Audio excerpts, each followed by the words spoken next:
یعلم ما فی السماوات والارض، یعلم ما فی السماوات والارض، جو کچھ، میں نے آپ کو کئی مرتبہ بتایا میم الف ما، عربی گرامر جانتے ہوں تو اس کو کہتے ہیں عام، کیا کہتے ہیں؟ انگلش میں آپ کامن کہیں گے۔ ایک ما عام ہوتا ہے، ایک لا متناہی ہوتا ہے، جس کی کوئی انتہا نہ ہو۔ اب میں نے ترجمہ کیا جو، ماں کا ترجمہ کیا جو۔ اب اس جو میں کون سی چیز ہے جو نہیں آئی؟ عام ہے نا، جو کچھ آسمانوں میں اور زمین میں ہے اللہ جانتا ہے، اللہ جانتا ہے۔ وہ آپ کو سائنس والے کہیں کہ جی کورونا کا وائرس نظر نہیں آتا، اتنا باریک ہے، یہ انسان کہہ رہا ہے اتنا باریک ہے نظر نہیں آتا، وہ اس سے بھی زیادہ باریک ہو میرے رب سے چھپا ہوا، باریک سے آپ کے دل میں ہلکا سا خیال بھی گزرے گا، رب سے کچھ چھپا ہوا اونچی، اور اس رب نے اپنے حبیب سے اپنا آپ نہیں چھپایا، اس رب نے اپنے حبیب سے اپنا آپ نہیں چھپایا، تو اب میں یوں کہوں گا کہ اس رب نے اپنے حبیب سے بھی کچھ نہیں چھپایا، اپنے اس حبیب سے بھی اونچی گئیے گا۔ اللہ کی عطا سے نبی سب کچھ جانتے، صرف وہ کہے جو دل سے مانتا ہے جانتے، کوئی نہیں مانتا ہم جھگڑا نہیں کرتے، نہ مانے، کوئی نہیں مانتا نہ مانے، وہ نہ مان کر نبی کے علم کو کم نہیں کر سکتا، نبی کی شان کو کم نہ مان کر اپنا نقصان کرے گا، نبی کا کوئی نقصان۔ سورہ توبہ پڑھ لیجئے، منافق کہتے تھے ان کو کیا پتا، ہم جو باتیں کر رہے ہیں ان کو کیا پتا، ہم جو کہہ رہے ہیں ان کو کیا پتا۔ حضور نے فرمایا نکلو میری مسجد سے، منافقوں کو حکم دیا اخرج، نکل جاؤ، وہ بیٹھے رہے، ان کا ان کو کیا پتا کہ ہمارے دل کا کیا حال ہے، ان کو کیا پتا۔ حضور نے فرمایا نکلتے ہو یا نام لوں؟ وہ پھر بھی بیٹھے رہے، پھر نبی پاک نے نام لینے شروع کر دیے، او فلانے فلانے کے بیٹے، او فلانے فلانے کے بیٹے، نکل جاؤ۔ اب نام لے لیے، ان کے سارے دعوے قرآن میں، سورہ توبہ پڑھ لیجئے گا تفسیر میں۔ مجھے یہ بتائیے نبی کو علم ہے یا نہیں؟ کس نے دکھایا، کس نے سکھایا، کس نے بتایا؟ میرے پیر و مرشد حضرت صاحب کرما والے فرماتے تھے جب ہم شرق پور شریف جاتے تھے حضرت شیر ربانی کے پاس، تو ان کے پاس بیٹھ کر ہمیں سارا جہان نظر آتا تھا، ہمیں سارا۔ اور 14ویں صدی میں نبی پاک صلی اللہ علیہ وسلم کے غلاموں کی یہ شان ہے کہ ان کے غلاموں کے پاس بیٹھے جہان نظر آ رہا ہے، جس کی خاطر رب نے بنایا، جو رب کے نور سے بنا ہے، اس کی کتنی شان ہوگی۔ پیدا ہوئے تو والدہ کہتی ہے میں نے ان کے نور سے شام کے محلات دیکھ لیے۔ آج کوئی نہیں مانتا تو بتائیں نبی کا کوئی نقصان ہے؟ اللہ کی عطا سے نبی سب کچھ جانتے۔ ایک واقعہ نہیں ہے، مخالفوں کی کتابوں میں موجود ہے، جو اعتراض کرتے ہیں ان کی اپنی کتابوں میں موجود ہے۔ دل میں کیا خیال آیا ہے، کیا بات ہے، حضور جانتے ہیں یا نہیں؟ حضور صلی اللہ علیہ وسلم نے فرمایا وسوسے کے بغیر کوئی نماز نہیں پڑھ سکتا، وسوسے کے بغیر کوئی نماز۔ حضرت علی نے کہا حضور میں پڑھ لوں گا۔ فرمایا اچھا پڑھو، اگر پڑھ لو گے تمہیں ایک چادر انعام دیں گے، ایک چادر انعام دیں گے اگر تم نے بغیر وسوسے کے نماز پڑھ لی۔ حضرت علی نے نماز شروع کر دی، پہلی رکعت دوسری رکعت بغیر وسوسے کے پڑھ گئے۔ قادہ جس کو آپ التحیات بیٹھنا کہتے ہیں نا، قاعدہ ہے اس میں التحیات پڑھ رہے ہیں، خیال آ گیا پتہ نہیں ریشمی دیں گے یا سوتی دیں گے، یمنی دیں گے یا فلانی دیں گے۔ انہوں نے سلام پھیر دیا، حضور نے فرمایا وسوسہ آیا یا نہیں آیا؟ وسوسہ ان کو آ رہا ہے، نبی کو خبر ہے، نبی کو خبر ہے۔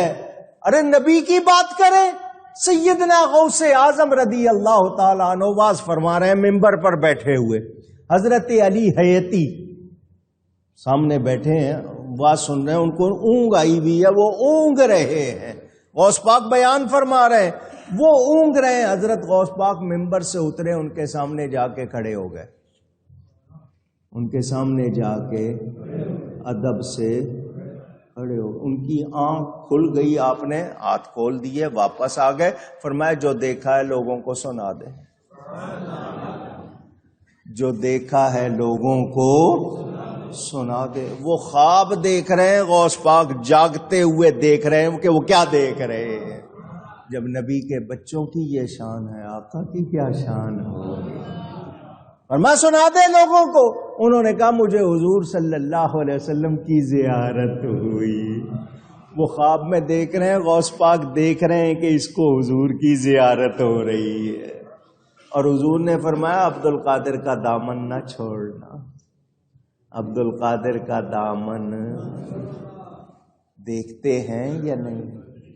تو بچوں کی یہ شان ہے۔ آج میں کسی کو کہوں کہ دیکھو جی یہ سائنس نے ایک لینز، عدسہ کہتے ہیں لینز، ایک شیشہ بنایا ہے، اس سے تم 10 میل تک کی چیز دیکھ سکتے ہو، 50 میل کی دیکھ سکتے ہو، 1000 میل کی، سمندر کی تہ دیکھ سکتے ہو۔ یہ سائنس نے، مٹی سے بنتا ہے نا شیشہ، ایک شیشہ بنایا ہے۔ میں اس بچے کو یہ سناؤں کہ یہ انسان کا بنایا ہوا شیشہ گہری سے گہری چیز جا کر دیکھ لے گا، چھوٹی سی دیکھ لے گا، بغیر روشنی کے دیکھ لے گا۔ یہ سائنس کا کمال سناؤں، اور اسی بچے کو کہوں اللہ کا نبی کچھ نہیں دیکھ سکتا، دیوار کے پیچھے نہیں دیکھ سکتا، تو کیا بات ہوگی؟ وہ بچہ سوچے گا انسان کا بنایا ہوا یہ شیشہ اتنا دیکھ لے، اور رب کا بنایا ہوا نبی کچھ نہ دیکھے۔ وہیں سے بات سمجھ آ جائے گی، مادیات میں کمال نہیں ہے، کمال روحانیات میں ہے۔ جو روحانیات میں ہے وہ مادیات میں ہو سکتا۔ تو جس بندے کو اللہ نے یہ صلاحیت دی ہے کہ وہ اتنا دیکھنے والی چیز بنا سکتا ہے، تو جس کو اللہ نے نبی بنایا ہے اس کو کتنی شان عطا کی ہوگی، جس کو ولی بنایا۔ حضرت غوث اعظم فرماتے ہیں ان عینی فی اللوح المحفوظ، میری آنکھ لوح محفوظ پہ لگی رہتی ہے۔ نبی نہیں ہے، صحابی نہیں ہے، تابعی بھی نہیں ہے، سیدنا غوث اعظم اولاد رسول ہے، ولیوں کے سردار۔ جب ان کو اتنی شان ہے تو نبی کی کتنی شان ہوگی۔ اسی لیے اعلیٰ حضرت کیا فرماتے ہیں، سر فرش پر ہے تیری نظر، سر عرش پر ہے تیری گزر، ملکوت و ملک میں کوئی شے نہیں وہ جو تجھ پہ عیاں نہیں۔ اس رب کی کائنات میں کوئی شے ایسی نہیں حضور جو آپ پر ظاہر نہیں ہے۔ جس رب نے اپنا آپ نہیں چھپایا اور کیا چھپانا ہے؟ سمجھ آ رہی ہے بات؟ ما فی السماوات والارض، جو کچھ آسمانوں میں اور زمینوں میں اللہ جانتا ہے۔ اللہ کی عطا سے جس کو اللہ چاہے وہ جانے گا۔ ہم اللہ کی عطا کے بغیر نہ نبی کا کمال مانتے ہیں نہ ولی کا۔ میرے نبی کو شان حاصل ہے تو رب کی، اونچی کہیے گا، رب کی عطا کے بغیر نہیں۔ اللہ کے رسول ہے، اللہ کی عطا ہے، ولی بھی اللہ کے ہیں۔ اللہ کی عطا کے بغیر نہ کوئی دیکھ سکتا ہے نہ کوئی جان سکتا ہے۔ اس پر اگر واقعات سناؤں آپ کو حیران رہ جائے مخالفوں کی کتاب سے۔ اللہ فرماتا ہے والذین آمنوا بالباطل وکفروا باللہ، اور وہ جو باطل پر یقین لائے اور اللہ کے منکر ہوئے، اولئک هم الخاسرون، وہی ہے جو گھاٹے میں ہیں، نقصان میں یہی لوگ ہیں جنہوں نے مانا وہ اللہ کے پیارے بن گئے، وہ شان والے بن گئے، مرتبے والے ہو گئے۔ تو ہم اللہ کی عطا سے مانتے ہیں، اور قرآن نبی پاک کا سب سے بڑا معجزہ، ایمان والوں کے لیے رحمت اور نصیحت۔ جو ایمان والے نہیں ہیں وہ قرآن پڑھیں گے ضرور مگر ان کے حلق سے نیچے نہیں اترے گا، ان کو کوئی فائدہ نہیں ہوگا۔ فائدہ کس کو ہوگا؟ جو نبی پاک کا سچا غلام، زبان پر قرآن، سینے میں نبی کا فیضان۔ سمجھ آ گئی بات؟ یہ مختصراً یہ بات کی ہے یہاں پر۔ اس کے علاوہ ابھی اگر میں ایک ایک بات کی تفصیل میں جاؤں بڑا وقت لگ جائے، تو یہ تفسیر کا بیان ابھی جاری ہے۔ اللہ تعالی توفیق دے کہ یہ پورا ہو جائے۔ گفتگو میں مجھ سے کہیں کوئی غلطی ہوئی ہو، اللہ تعالیٰ اس کے رسول صلی اللہ علیہ وسلم کی بارگاہ میں توبہ کرتا ہوں۔ وآخر دعوانا ان الحمد للہ رب العالمین۔ مہربانی۔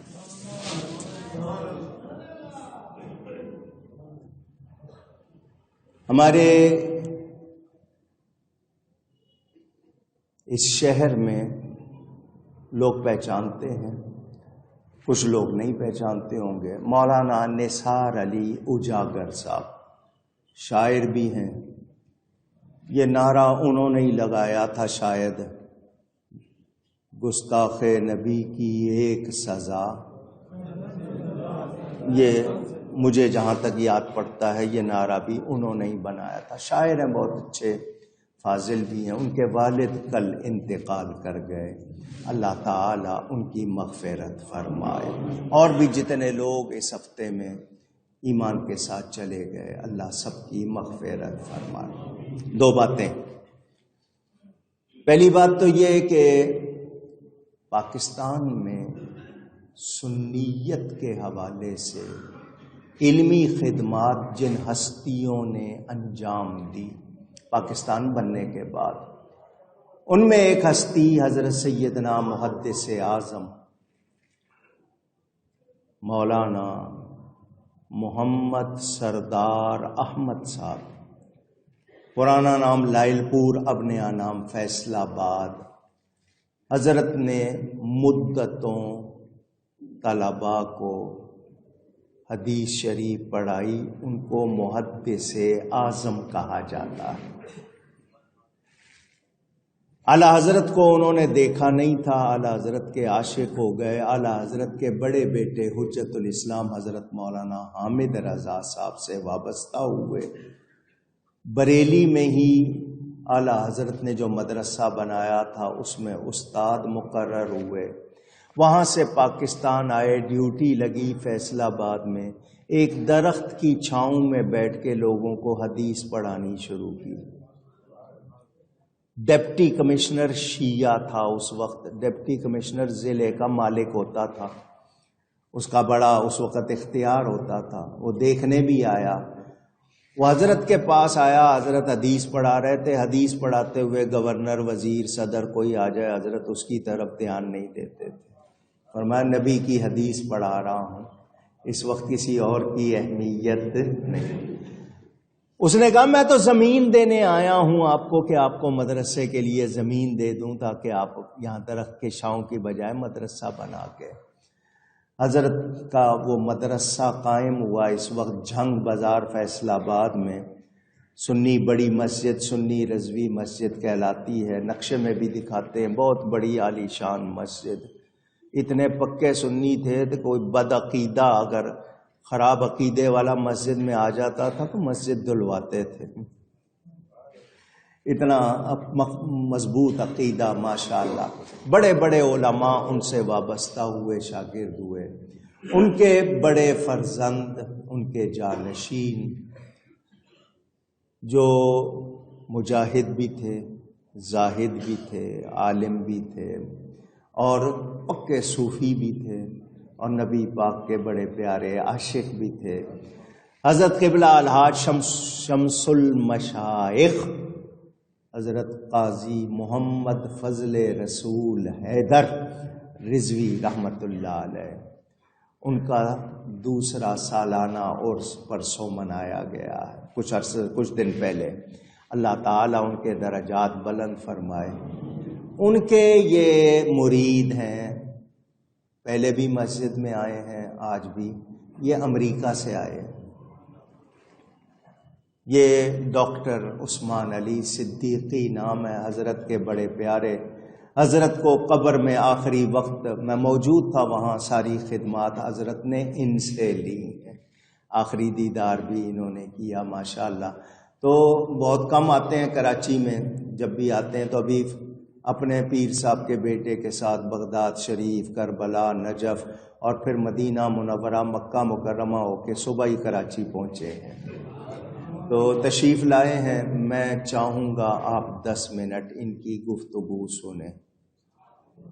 بڑے جوشیلے، انگریزی بھی بولتے ہیں، اسپینش بھی بولتے ہیں، اردو بھی بولتے ہیں، پنجابی بھی بولتے ہیں، اور پتہ نہیں کیا کیا بولتے ہیں ماشاءاللہ. تو بڑے اچھے نعت خوان بھی ہیں اور وظائف بھی بڑے یاد ہیں. تو آپ ان سے گفتگو سنیے گا انشاءاللہ. دوسری بات یہ کرنی ہے آپ سے کہ ملک میں اس وقت ایک مرتبہ پھر سنیوں آپ پر یلغار ہو رہی ہے، آپ کے عقیدے بگاڑنے کی کوشش، آپ کو علماء سے لڑوانے کی کوشش. تو یہ آپ لوگوں کے ہوش کا وقت ہے، جوش کا نہیں بلکہ ہوش کا وقت ہے کہ خبردار رہنا ہے اور دشمن کی سازش کو کامیاب نہیں ہونے دینا. اپنے آپ کو سنی رکھنا ہے، اپنی عورتوں بچوں کو سنی رکھنا ہے. اس سوشل میڈیا کے طوفان سے بچنا ہے. نئے نئے لوگ لائے جا رہے ہیں، کوئی انجینئر کے نام پہ، کوئی کسی کے نام پہ، نئے نئے لوگ لا کر آپ کو، یہ جو ہوتا ہے نا شکاری، وہ پرندے کی آواز نکالتا ہے، وہ پہلے آپ کی آواز نکالیں گے، آپ کو گھیریں گے، پھر آپ کو خراب. تو آپ نے اپنے علماء سے وابستہ رہنا ہے، ان شکاریوں کا شکار نہیں ہونا. اور پاکستان کے لیے خیر مانگو. حکمرانوں کو صرف کرسی سے پیار ہے، اپنے اقتدار سے پیار ہے.